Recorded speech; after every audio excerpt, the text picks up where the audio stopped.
Day 5. The early bird catches the worm.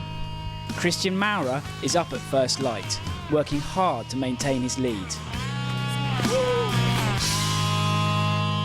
Finally, the epic flying weather they've all been waiting for. Muller, Gebert and Van Shelven seize on the opportunity to soar up the rankings.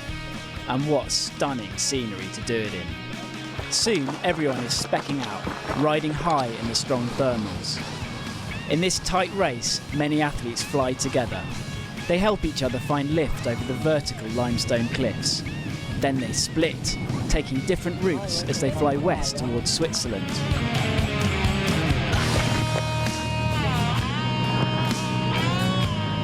The Netherlands' Ferdinand van Shelven takes a southerly line. He goes the furthest, landing after nearly 90 kilometers.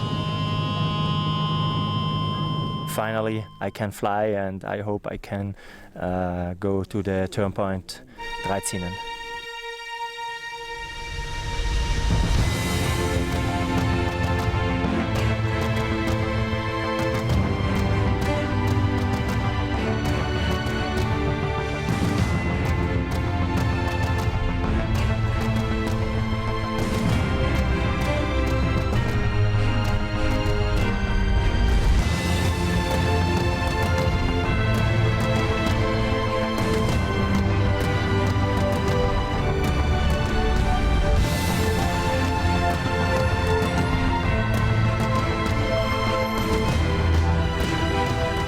Sometimes, paragliding can feel like a pure privilege. This was one of those days.